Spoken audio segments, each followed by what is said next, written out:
Llegó la hora de conocer las informaciones más destacadas del continente americano. Acompáñennos a recorrer y analizar lo que nos une, nos preocupa y nos enorgullece como hispanoamericanos. Bienvenidos a Américas Noticia con Vladimir Kissinger.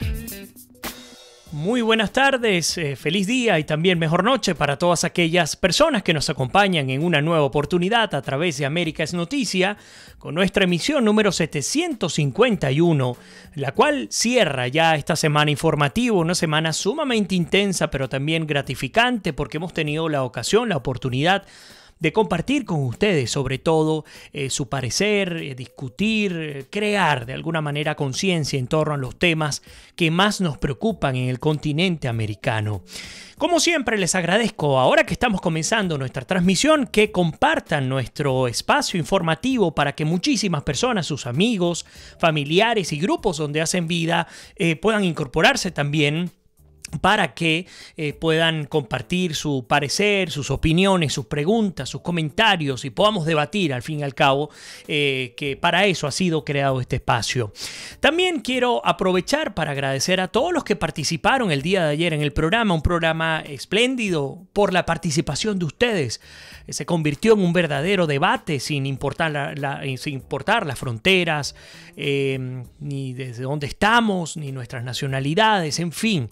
Nos incorporamos como una gran familia latinoamericana para hablar y para analizar lo que ocurre en el continente. Quiero también pedirles muy especialmente que me vayan reportando si les está llegando de manera estable la transmisión. Ayer tuvimos algunos problemas con la señal de internet. Estoy hablando específicamente para nuestra transmisión en Facebook Live, porque para nuestras emisoras sé que llegó de manera estable, también para el YouTube, pero lamentándolo mucho en el Facebook Live tuvimos muchísimos problemas para poder estar al aire. Hoy les quiero pedir que nos aprovechen de saludarnos, contarnos desde dónde se conectan y por supuesto también dejarnos saber si les está llegando de manera oportuna la transmisión del día de hoy. Desde Alaska hasta la Patagonia, entérate de todo lo que pasa en nuestra América.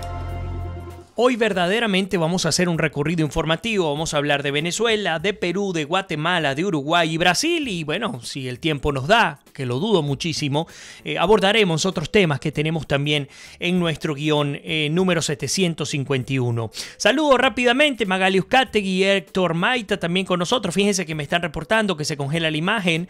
Si sigue así, voy a tener que colgar la transmisión y nuevamente hacer nuestra enlace porque definitivamente tenemos problemas de comunicación. Magali Uzcategui también nos saluda, Ignacio Frenhagen, José Silva como de costumbre desde Montreal, Robertina Cabeza, bueno, nos reporta justamente que se congela, Magali Uzcategui también, Claudia Aldunate también nos saluda, dice duele la situación de Venezuela y de Latinoamérica en sintonía desde Bolivia, Rafa Álvarez y Emerson Tafur con nosotros.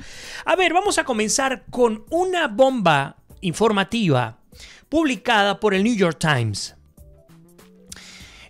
Se titula ¿Por qué Maduro prefiere la crisis y el caos? Imperdible este aporte del New York Times que seguramente dará muchísimo de qué hablar, no solamente en Venezuela, sino fuera del país. Una revolución bolchevique con matices tropicales está en marcha cerca de nuestras costas.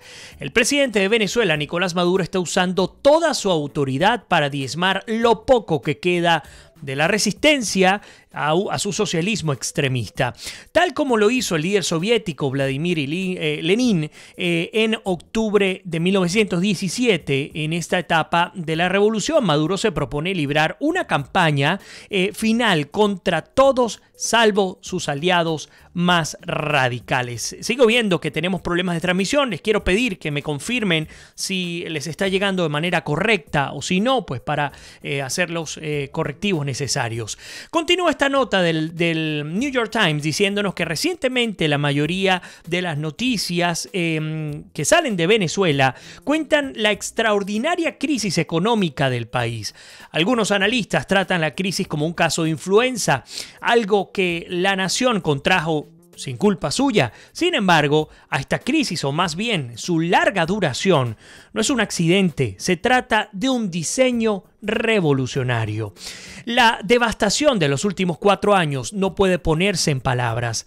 Al registrar la inflación más alta del mundo junto con una recesión que ha contraído la economía en casi 50% desde el 2013, Venezuela se ha convertido en el primer país en décadas de hacer una transición de nación de ingresos medios a una de ingresos mínimos o casi inexistentes.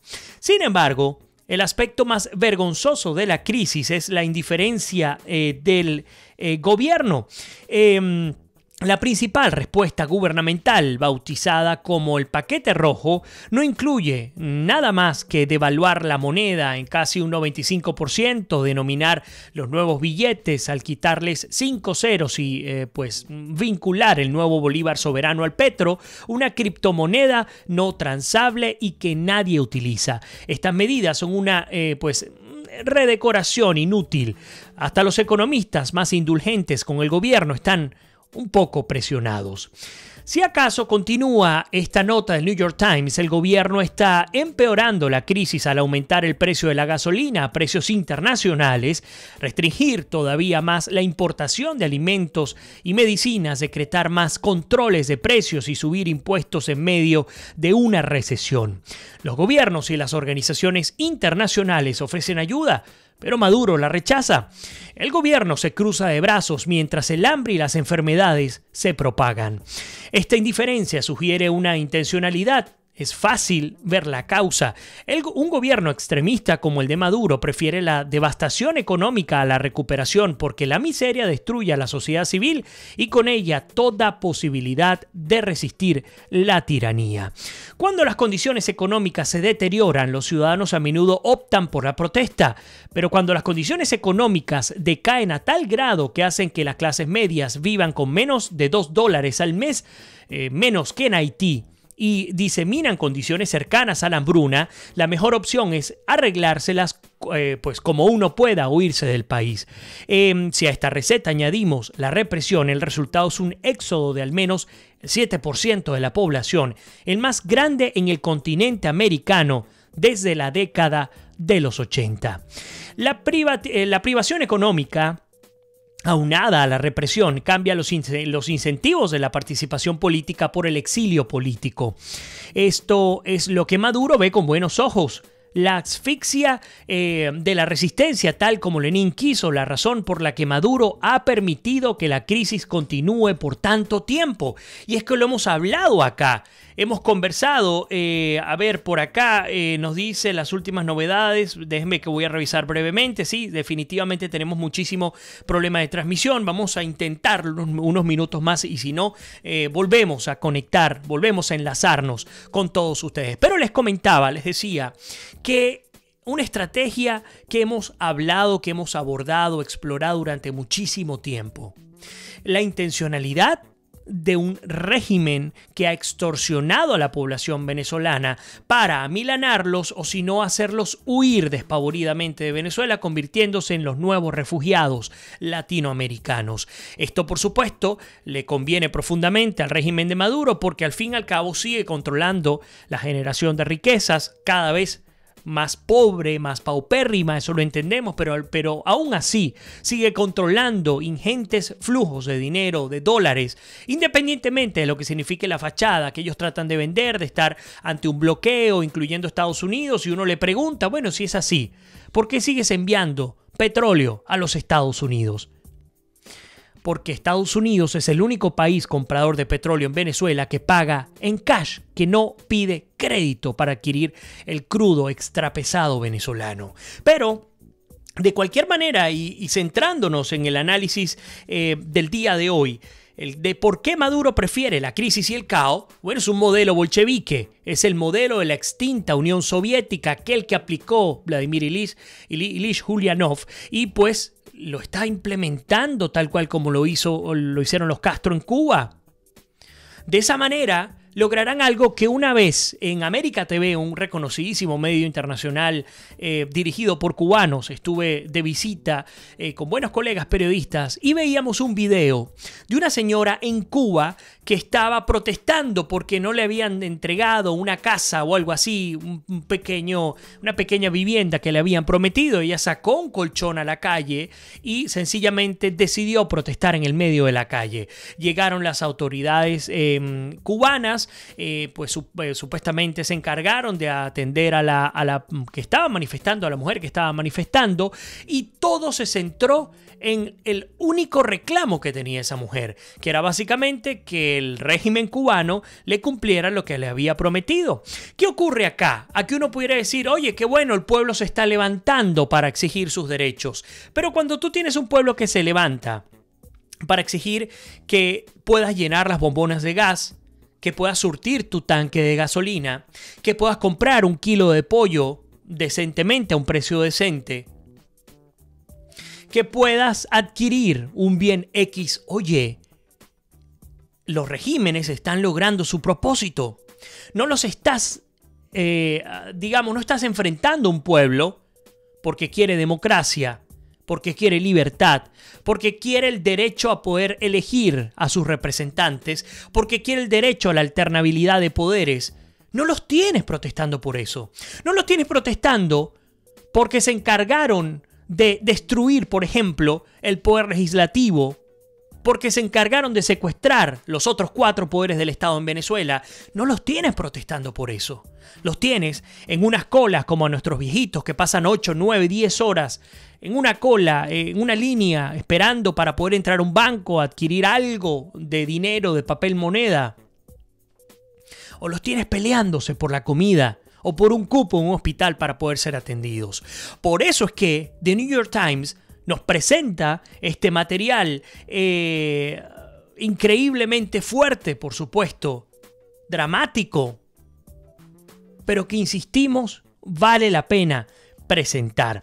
A ver, incorporo algunos comentarios rápidamente. Por ahí Mónica nos dice justamente la decisión de Tabaré Vázquez. Vamos a estar hablando de Uruguay en nuestro cuarto punto del programa. Aún no lo vamos a hacer. Beatriz Wasserman también está fallando. Nos dice Héctor Maita, sabía que teníamos problemas, pero bueno, vamos a seguir adelante. Ignacio también dice, se corta cada 10 segundos. Es muy lamentable. Les pido disculpas por el programa, pues por la transmisión. Definitivamente tenemos problemas. Isabel Aguiar también nos acompaña el día de hoy acá en América es Noticia, pero continúo con esta nota del New York Times para que ustedes también tengan oportunidad de conocer de qué se trata este material. Fíjense que continúa diciendo, a ver, lo tenemos por acá, aquí está claro que que ningún acontecimiento es una réplica exacta de sus antecesores. La revolución de Maduro no es enteramente un bolchevismo revivido. Maduro no está tratando de derrocar un gobierno que existe, sino de consolidar un régimen viejo, anticuado y odiado. Maduro no lleva a cabo matanzas sistemáticas, aunque usa la represión sin remordimientos. Y lo más importante, los ciudadanos ordinarios o los soviets no se están levantando de la mano del Estado para impulsar más el extremismo. De hecho, este extremismo de Maduro es ejercido exclusivamente por el Estado. En este sentido, toma como referencia otra campaña tropical también inspirada en el bolchevismo, la famosa ofensiva revolucionaria de Cuba en 1968. Esta fue una campaña de Fidel Castro a 9 años de iniciado su gobierno para nacionalizar lo poco que quedaba del sector privado. Castro confiscó 55.636 pequeñas empresas, incluyendo la mayoría de los proveedores de alimentos y granjas semiprivadas. Fidel quería acabar con las ganancias privadas y establecer un absoluto monopolio estatal sobre la distribución de los alimentos. La meta era hacer a los ciudadanos más dependientes del Estado. Continúa esta nota del New York Times, diciéndonos que del mismo modo Maduro está usando la miseria económica para exigir y extinguir lo poco que queda del sector privado en Venezuela y expandir el control estatal. Ya expandió el control estatal de la distribución de los alimentos al entregar carnets de la patria que se reparten principalmente entre, digamos, la distribución y entre leales al régimen. Decretó, de hecho, un aumento del 3.000% a los salarios mínimos, que resulta insuficiente para permitir a los trabajadores ajustarse a la hiperinflación, pero pues que es imposible que de costear para los pequeños empleadores y empresarios que ya están en apuros económicos debido a la recesión, los controles de precios, la falta de dólares y los continuos apagones. Desde que se anunció el paquete rojo, las autoridades han detenido a 131 personas acusadas de sabotaje, principalmente a gerentes de cadenas minoritarias. Hoy la industria privada en Venezuela opera al 10% de la capacidad que tenía hace 20 años cuando la revolución comenzó. Hasta los restaurantes McDonald's están cerrando. A ver, quiero incorporar los comentarios de todos ustedes. Por ahí Rafa Álvarez nos dice: Vladimir, últimamente el régimen castrocomunista está estudiando la posibilidad de eliminar el efectivo, supuestamente para evitar la fuga del efectivo y la comercialización del mismo. Pero me pregunto, ¿cómo van con el sector transporte? ¿Será que cada uno le va a entregar un punto de venta? Ustedes conocen cuál es el drama real que vive Venezuela en torno a la escasez de papel moneda. Habían dicho que se trataba de mafias en Cúcuta, de mafias que pretendían desestabilizar al gobierno de Maduro y todo lo que usted quiera o haya escuchado, pero la realidad es que lanzaron un nuevo cono monetario, le quitaron 5 ceros, se llevaron por el medio a casi todo el país, y al día de hoy no solo que no ha mejorado la situación, sino que ha empeorado muchísimo más. No obstante, nos dice el New York Times, el modelo de Maduro tampoco es una réplica exacta de la ofensiva de Fidel. Fíjense qué interesante cómo plantean el esquema de análisis, primero con Rusia, después con Cuba, y las diferencias tanto con la revolución bolchevique como la castrista en Cuba. Maduro todavía permite que algunos actores privados amasen riquezas, aun cuando lo hacen a través de actividades ilícitas o consiguiendo el acceso al dólar barato que el gobierno siempre está dispuesto a ofrecer legalmente a sus compinches. Además, existen elementos innatos que hacen que la revolución de Maduro sea más idiosincrásica pues que imitadora. Tal vez el elemento más idiosincrásico es el colapso del sector petrolero en manos del propio Estado. Las exportaciones de petróleo constituyen la única fuente de dólares de la revolución, aparte del endeudamiento. No obstante, la industria petrolera venezolana ha venido sufriendo un declive crónico en la productividad durante los últimos 15 años. Con Maduro, dicho declive se aceleró. A pesar de la recuperación en el precio del petróleo a partir del 2016, la producción de Venezuela se ha estrellado y ha disminuido pues en más del 40% en 2 años. La mayoría del resto de los productores importantes de petróleo han expandido su producción o permanecido estables. Les recuerdo, hemos decidido leer por completo esta nota del New York Times para que ustedes además tengan la oportunidad de incorporar sus comentarios. Dejar que la única gallina de los huevos de oro de la revolución se derrumbara es una característica que lleva el sello de Maduro. No existe ningún antecedente histórico de una herida autoinfligida tan mortal como esta, ni en la Rusia soviética, ni en la Cuba comunista, ni en ningún petroestado en paz y abierto al comercio. Es difícil argumentar que la negligencia de Maduro hacia su joya de la corona es intencional, debido a que su víctima más directa es él mismo. Esa negligencia sugiere que el gobierno de Maduro también es inepto. Los analistas debaten si la debacle económica del país es el resultado de la premeditación o la incompetencia. En muchos sentidos, este es un falso debate. Se debe a ambas cosas. El extremismo produce y necesita el caos, y el caos a su vez aumenta las posibilidades de errores garrafales por parte del Estado. Fíjense que continúa, y ya con esto termino esta primera parte. Nos dice que tan graves son los errores de Maduro en la materia petrolera que le ha tocado a la gente pues, de su propio partido político tomar cartas en el asunto. La Asamblea Nacional Constituyente, electa ilegítimamente en el 2017 y compuesta exclusivamente por maduristas, está considerando tomar medidas correctivas en el sector petrolero para permitir una mayor apertura petrolera. Pero mientras debaten, el Ejecutivo sigue sin actuar para revertir el derrumbe petrolero. En circunstancias normales, el caos económico socava cualquier gobierno. Todavía puede poner en riesgo al régimen de Maduro en la medida que se propague ese descontento, no ya entre los opositores, sino en las filas de su gobierno. Ya sabemos por evidencia indirecta, pero inequívoca, que el malestar dentro del gobierno crece. Este año Maduro ha aumentado la represión hacia el ejército y a exfuncionarios gubernamentales. Pese a estos riesgos, Maduro se ha inclinado por el caos y no por la recuperación, porque cuando el caos alcanza proporciones humanas, como la que ha sucedido en Venezuela desde el 2015, es más probable que diezme a la oposición que al gobierno. Y si el gobierno aplica la represión con eficacia, en especial dentro de sus filas, tiene la posibilidad de sobrevivir mientras sus enemigos dentro y fuera de la revolución languidecen por miseria o huyen del país. El caos, ya sea intencional o accidental, puede ser funcional para los estados extremistas. Por tal motivo, no deberíamos contar con que el gobierno extremista de Maduro haga algo mínimamente prometedor para detener el descenso de Venezuela al infierno. Una nota, un editorial publicado por el New York Times esta semana acá en los Estados Unidos, que ha dado muchísimo de qué hablar y que tomamos la decisión de presentárselos íntegramente en esta primera parte del programa. Vámonos a la primera pausa. Mientras tanto, vamos a procurar hacer todo lo posible para poder restablecer la transmisión de manera correcta, pero por lo pronto les pedimos no se vayan, que ya regresamos con muchísimo más de América es Noticia en nuestra emisión número 751.